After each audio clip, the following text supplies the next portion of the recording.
Well, it is so great to be back with you all in the new year. Happy New Year to everybody. I had an absolutely wonderful break, but am also so pumped to be back in the studio, ready to discuss politics once again. So let's waste no time and dive into this story. I have an incredible ad to play for you that was put together by the Republican Accountability Project that serves as a reminder of the stakes in 2024. We're now in 2024, pretty hard to believe. And that means that this November, we'll decide as a country the most important decision we've made in a really long time. Democracy really is on the line. And as people who understand that, we have to do our absolute best to make sure others do as well. And unfortunately, far too many people don't. So I thought, what should be my first video back in the new year other than Mochas with MAGA that was produced pre the new year, and decided let's start off the year reminding ourselves of the frightening reality that we're facing in November. Take a look. This isn't hyperbole. A vote for Donald Trump may mean the last election that you ever get to vote in. This is an exaggeration. He's a threat to democracy. This is Donald J. Trump. He was the 45th president of the United States. He caused an insurrection at the Capitol. And sorry to ruin your Christmas, but he's running again. This guy is openly running as a wannabe dictator. Trump said he would terminate the Constitution so he could be president again. Do you know who also did that? Mussolini, Chavez, Pinochet, all of them shelved their constitutions to centralize power. Trump is planning to purge tens of thousands of civil servants and replace them with loyalists. Authoritarian Viktor Orban used the same tactic to dismantle Hungary's democracy. Donald Trump's chances of winning are very real. The alarm is going off. Everyone needs to wake up. We have a choice between protecting our democracy or letting Trump destroy it. It's time to get off the sidelines. We can't let Donald Trump get close to the Oval Office again. And there it is. I'll show you in just a little bit a moment from an interview that was recently done with former Trump administration officials where they present a pretty stark warning as well.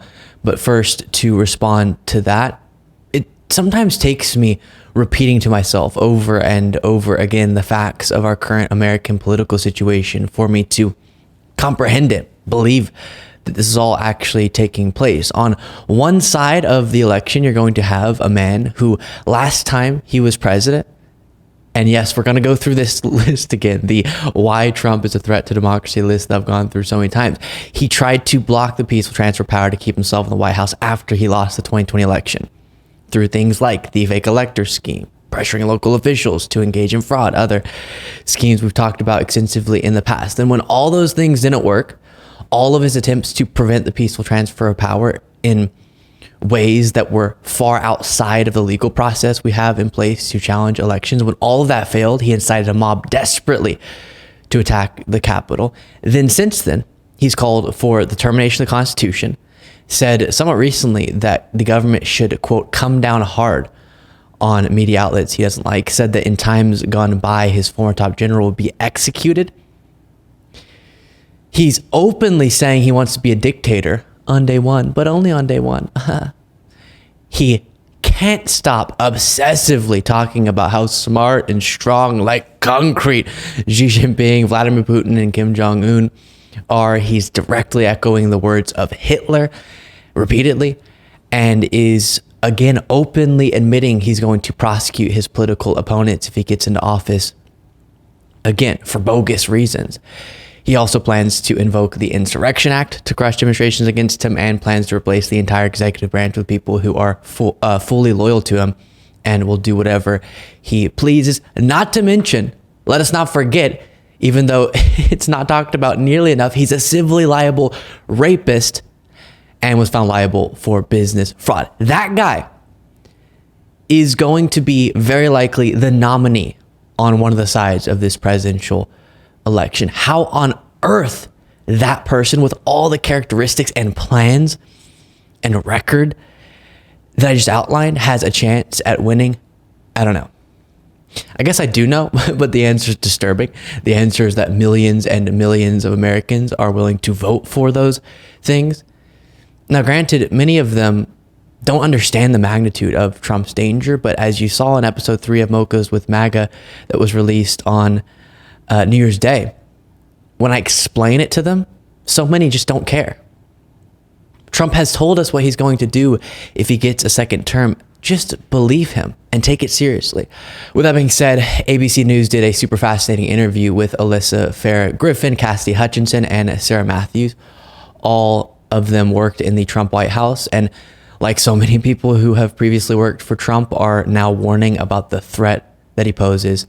Here's a bit of that. In your mind, if Donald Trump became president again, what would a second Trump term look like? Fundamentally, a second Trump term could mean the end of American democracy as we know it. And I don't say that lightly. We all witnessed him trying to steal a democratic election before and going to historic and unconstitutional lengths to do so. And that just shows that he's willing to basically break every barrier to get into power and to stay into power. But also, I'm very concerned about what the term would actually look like. We don't need to speculate what a second Trump term would look like, because we already saw it play out. To this day, he still doubles down on the fact that he thinks that the election was stolen and fraudulent. And then his rhetoric has just gotten increasingly erratic. I mean, he has literally called for things like doing away with parts of the Constitution, wanting to weaponize the DOJ to enact revenge on his political enemies. The fact that he feels that he needs to lean into being a dictator alone shows that he is a weak and feeble man who has no sense of character and integrity and has no sense of leadership. Everyone who is in the West Wing, and frankly a lot of cabinet secretaries, they know how dangerous Trump is. People who I have the deepest level of respect for, like my former boss, Vice President Mike Pence, he's seen more than any of us have seen. He knows more than any of us know.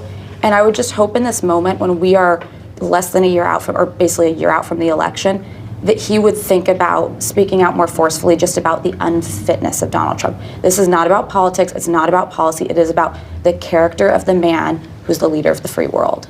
And all of that is, of course, absolutely correct. Now, I do want to remind you next of one of the most brutal Trump interview moments ever that has to do with this. So to set it up, I think it's something that we should talk a little bit more about. The sheer number of people who worked for Trump and now at minimum don't support him, but many of them say he's a threat to democracy and unfit to be president. You just saw 3 people there who are rightfully begging the American people to understand the danger of a second Trump term. But it's a much longer list than just the 3 of them, as I'm sure you know. And some of that list was read off to Trump during an interview a while ago with Bret Baier.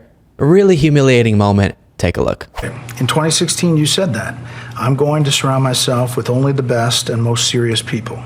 Well, I did do that. This and we time, had tremendous, look, we had the best economy we've ever had. The world has ever seen. Your Vice President, Mike Pence, is running against you. Yeah. Your Ambassador to the United Nations, Nikki Haley, she's running against you. Your former Secretary of State, Mike Pompeo, said he's not supporting you. You mentioned National Security Advisor John Bolton. He's not supporting you either. You mentioned Attorney General Bill Barr, says you shouldn't be president again, calls you the consummate narcissist and troubled man. You recently called Barr a gutless pig. Your second Defense Secretary is not supporting you, called you irresponsible. This week, you and your White House called your White House Chief of Staff, John Kelly, weak and ineffective and born with a very small brain. You called your acting White House Chief of Staff, Mick Mulvaney, a born loser. You called your first Secretary of State, Rex Tillerson, dumb as a rock, and your first Defense Secretary, James Mattis, the world's most overrated general. You called your White House Press Secretary, Kayleigh Canadian, milquetoast, and multiple times you've referred to your Transportation Secretary, Elaine Chao, as Mitch McConnell's China-loving wife. So, why did you hire all of them in the first place? Because I hired 10 to 1 that were fantastic. Oof. I'm pretty confident that there's not a president in modern American history who has as low of an approval rating among their own former staffers as Donald Trump. Pretty remarkable. It's really not a good reflection on a leader when a bunch of the people who worked the most closely with them are publicly at least voicing their lack of support for that leader or declaring them a threat to democracy, a threat to the foundation of America, as so many who previously worked for Trump are. Now, one of the things I've been trying to do is not just discuss what we're voting against, but also what we're voting for Both are super important, and super often I talk about the record of Joe Biden and how there is so much there to actually vote for in 2024, and the wild contrast in values and priorities between Biden and Trump. So today, I want to contrast the threat that is posed by Trump and the MAGA movement with the alternative Democratic priorities in a different way.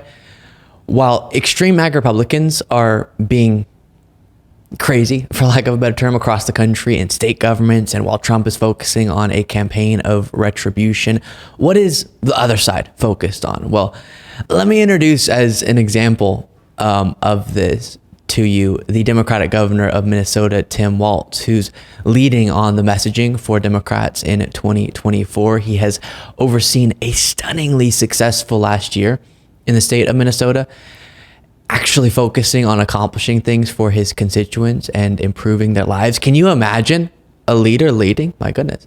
Not targeting already marginalized communities, not taking away people's reproductive freedoms, not refusing to act to address gun violence like so many of his counterparts in other states, instead protecting people's rights and addressing real problems.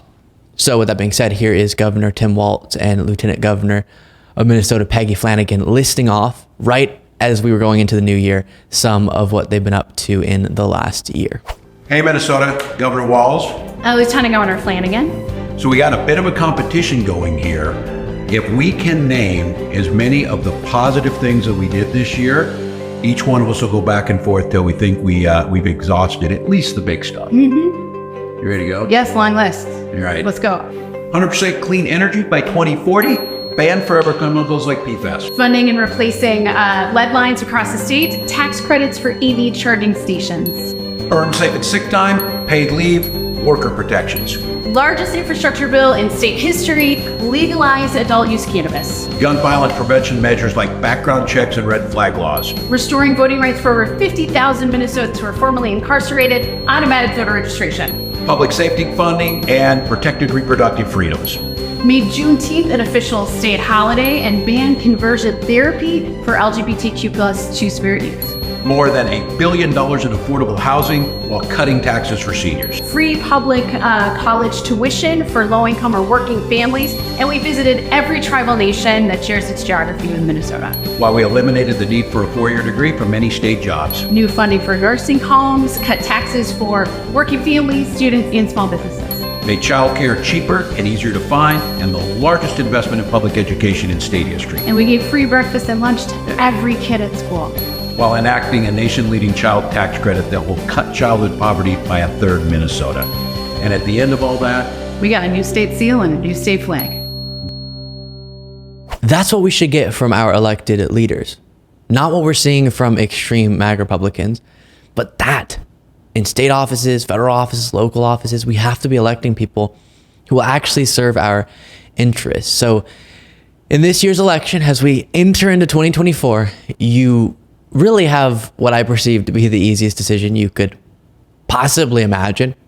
An individual focused on retribution and unraveling American democracy, or a Biden, Tim Walz, Gretchen Whitmer, Democratic agenda that, with its flaws, can actually bring us in the correct direction. Make sure as many people understand that as possible. Okay, before we go, it's the outro time. I gotta plug stuff, but just take it seriously, for real this time. Become a member. Such an important election. You can support the work that's being done as we go through all of this and cover it and experience it together by going to lukebeasleyShow.com/membership.